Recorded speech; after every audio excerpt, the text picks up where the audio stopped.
everyone, welcome to the Paint Log. My name's Keith, and we're going to talk about my hobby progress this week. We have a lot to go over and very little time, so I'm going to try and weave a story, and we'll see how coherent it is. So a buddy of mine is heading out of the country for 3 months, and he came up to me the other day and was like, "Oh, gracious friend and all-powerful dungeon master, it has been so long since we have played Dungeons and Dragons, and my soul aches for the camaraderie that we shared around your table.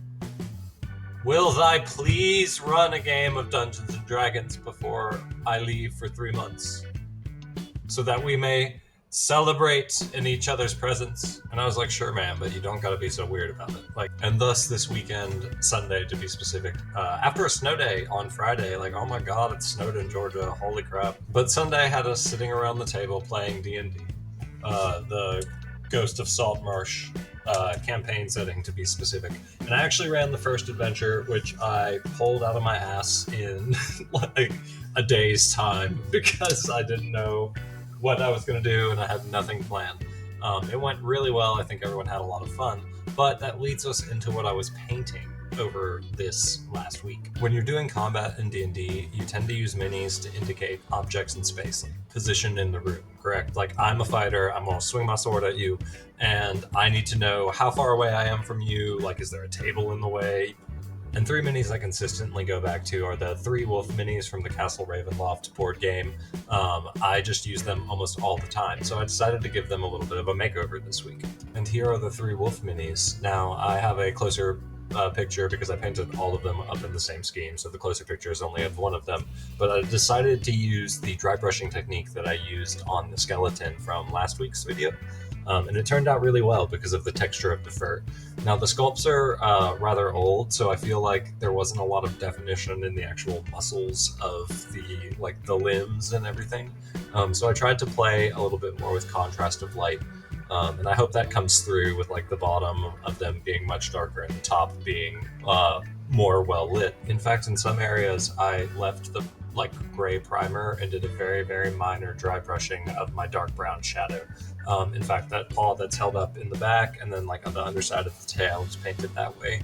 And I just think the contrast, I'm getting better with it. And I think that this was a really good intentional practice. And honestly, I wish you could have seen them to start out with. One of my friends said I should have taken a picture of it, and I'd already painted them all. It sucked, but they were some of the first minis I ever painted. So black apple barrel paint, not thinned down whatsoever, thrown over the top, and then I was like, "Oh, I know about this dry brushing technique, I'll do it." And then I just dry brushed a gray on top. They were fine for Dungeons and Dragons. Use whatever minis you want, but oh my god, glow up. And that brings us to a total of 7 minis painted this year already. I'm flying through it, I'm so happy. But if I remember correctly, I do owe everyone a board game due to my promise from last week. Go watch that video if you haven't seen it. We rank Ticket to Ride. Still a great game.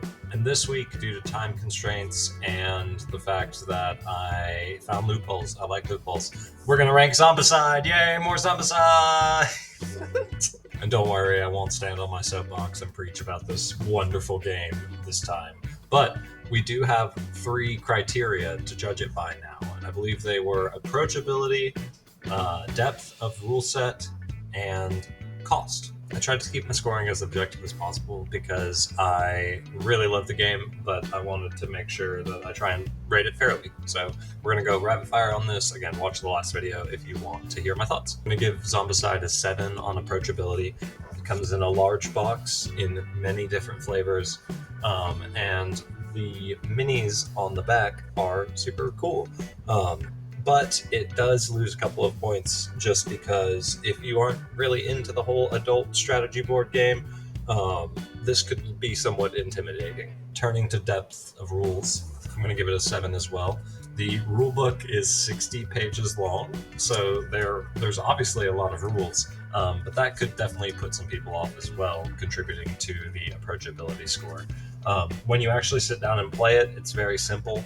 But the amount of characters that are in the box and the different combinations that you can play the missions at keep it fresh. And cost-wise, I'm going to give it a 6. Now, it definitely deserves the lower score. It's $80, so it's a little bit of an investment, But if you're into miniatures and you want to start painting, it comes with so many. So that does save it from losing all the points for being somewhat more expensive. Finally, for my personal score, this game is a 10 out of 10. Like, I love this game. Oh my god, it's so much fun.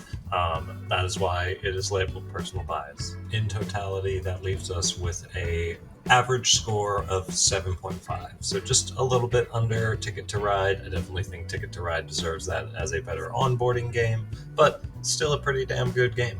But that was all my hobby progress this week.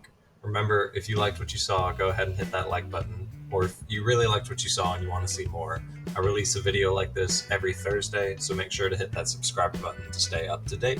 And with all the necessities taken care of, I'm Keith, this has been the Paint Log, and I will see you all next time. Bye!